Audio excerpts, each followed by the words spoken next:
That's a wrap for the Cannes Film Festival. Volodymyr Zelensky, Sharon Stone and Tom Cruise were part of the 75th edition.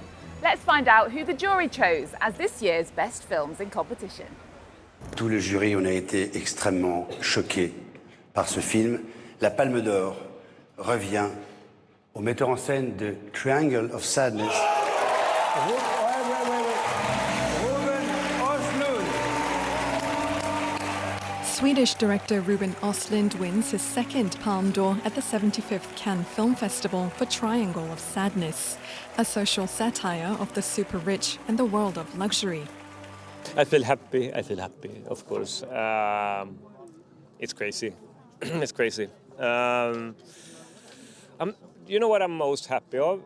It is because we were aiming to try to do a wild, entertaining movie where we had a content that we thought was important, where the audience should discuss afterwards.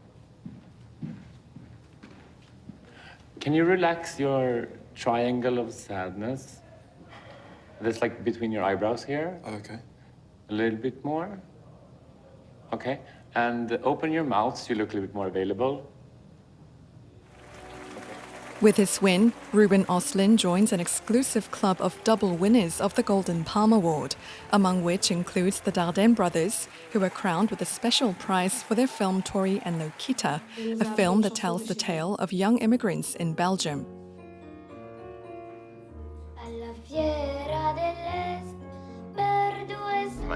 The best actress of the night went to Zahra Amir Ibrahimi for her performance in Holy Spider, in which she portrays a journalist investigating a serial killer in Iran.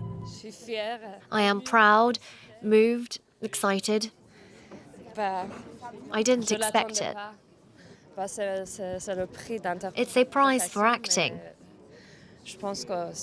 But I think that it's the prize for a film that was made with great difficulty.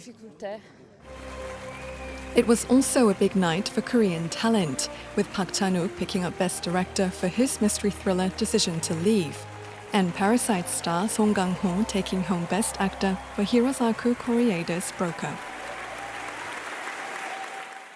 There's been star power, politics and new talent at this year's Cannes Film Festival. Some of the highlights include Tom Cruise's Top Gun and the new Elvis movie. It's also the festival's 75th anniversary. An almighty roar in the skies above Cannes. 8 French Air Force pilots launched the European premiere of one of this year's most highly anticipated films, Top Gun Maverick. Down at sea level, Tom Cruise is on the red carpet 30 years after his last appearance here, to the delight of his fans. You know, I made it for them. I make all my films for them. And they've been asking for this film for decades. So I want them to enjoy it and just have a great time at the movies. The fast-paced movie sees Tom Cruise return as hotshot pilot Maverick, now an instructor for the Navy's elite Top Gun weapons school. And as always, Cruise performs his own stunts, all captured by 6 cameras placed inside the cockpit. It is aggressive. Beneath southern France's palm trees, another legend is honored, Elvis, with a star-studded biopic by Australian director Baz Luhrmann. It was the 1950s in America. Elvis Presley's energy and scandalous pelvic gyrations brought his young audience to their knees. Women lost their minds, and so did conservatives. I'm really interested in America in the 50s and the 60s and the 70s. And, you know, he was at the center of pop culture. So he's kind of a canvas, you know, to paint a picture of those times. And speaking of time, this year the Cannes Film Festival celebrated a milestone anniversary, its 75th edition. An opportunity for some of the world's biggest cinema names, including 14 former Golden Palme laureates, to reflect on the festival's history. It all started here, really. The Cannes Film Festival is part of my childhood, so for me it's an honor to be in the films shown here. I was born in 1937 and then again in 1966. Throughout the years, Cannes has retained its glamour, its independence, and its title as the world's most prestigious film festival. Not bad for a 75-year-old starlet. The France 24 team has been bringing you daily shows over the past 12 days in French, English, Arabic and Spanish. You can watch them all again on our websites, but here are some of our favourite moments. I declare the 75th Cannes Film Festival open.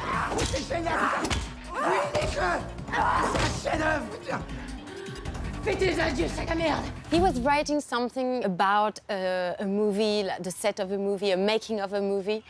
And he wrote the script and he said, you know, I'm so sorry, but I think you will not be in that movie. And then he had the COVID and he was in bed for 2 weeks. It was very hard. And her daughter was the same. And I was cleaning everything, you know, every day for 1 week. And I go to see him and I said, you know, I read your script. It's really so funny.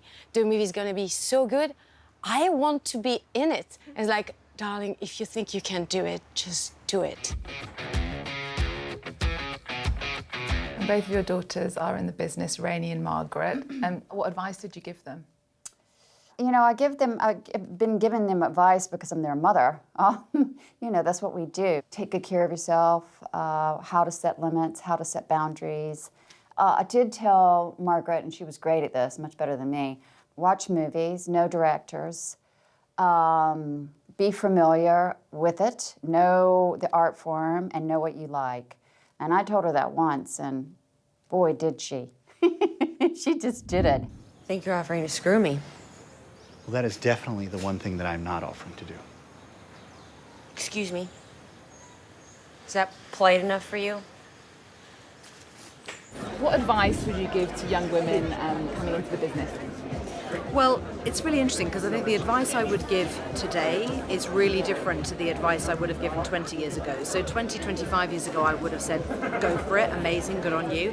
Probably have a fallback plan and a part-time job. Whereas now, I'm just like, amazing, go for it. There's loads of content, you know. With Netflix and HBO, there's so much more happening that for young actors, I mean, everyone's working. Everyone's running around working, busy, you know, so it's a completely different ballgame now. And it's genuinely a remarkably, you know, sound industry, I think, to get into because there's just so much more content than there was 25 years ago.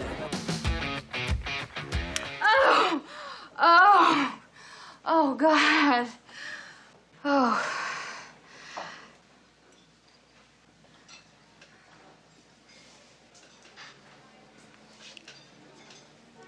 I'll have what she's having. And it was your mum who says... It is my mother. It is my mother who has that line, and she... I'll have what she's having. I'll have what she's having, and it was a line written by Billy Crystal. And when my mother came to do it, I said, you know, I think we have a funny scene here, Mom, and I think it's going to be okay, but, you know, you have the last line, and if it isn't the topper, if it doesn't top the scene and get the big laugh, I may have to cut it. And she said, that's okay, I don't mind. I'm just hanging out with my son. I'm at the deli, I'll eat something. And it became one of the all-time most quoted lines in movie history. There's this great scene at the beginning of the film where they're arguing over the bill, and she expects him to pay even though she earns more than him. Yeah. In real life, who should pay the bill?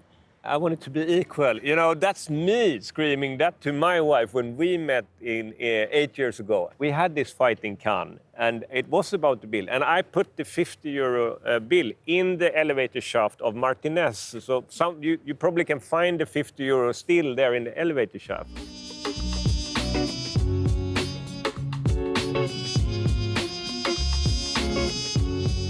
Is it your first time in Cannes? Yeah. What do you think of it? It's very glamorous. It's not hairy legs, socks and sandals anyway. No. Although you don't know what's underneath here, so...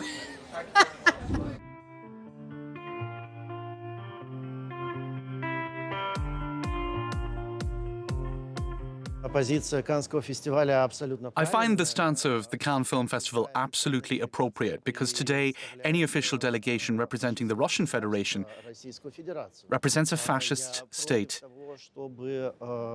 Yet I do not agree with excluding those Russian authors, artists, filmmakers who are against this war. What does it mean to you then to be the only Russian director in official selection?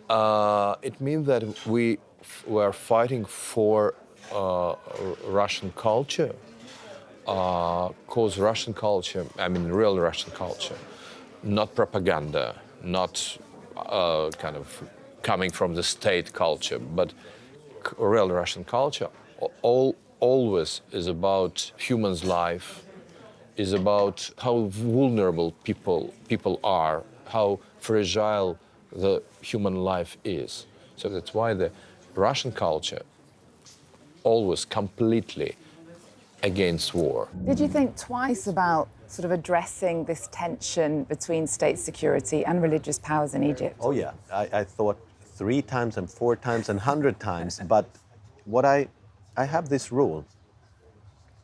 You know, I have a privilege, I have a Swedish passport, you know, and I think it's my duty to be a free artist.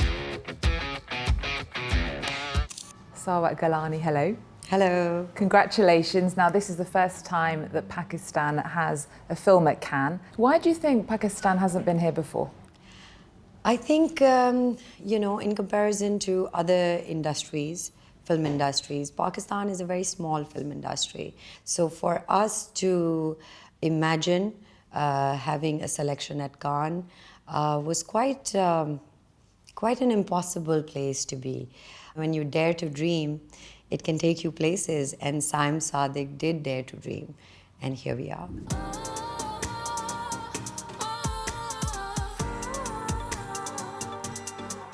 And the Indian actress Deepika Padukone is on the jury. Yeah. How significant is that? It's so amazing to see Indian women up there, because growing up, I feel like, you know, you need to be represented in powerful women, and that's what Deepika has done for us. Now, you are part of this year's jury at Cannes Film Festival. How did you feel getting that call? I got a sensation of extreme happiness, and I felt like all the hair on my body just stood up. It was a very physical reaction, and I felt so honored, and I got really touched. It's a wonder, the spell I'm under, because of the chill in the air. That's it from us at this year's Cannes Film Festival. We'll be back in Paris from next week with our daily show's encore. Thank you to all the France 24 team who've helped us on this Cannes adventure, and thank you for watching. See you next time.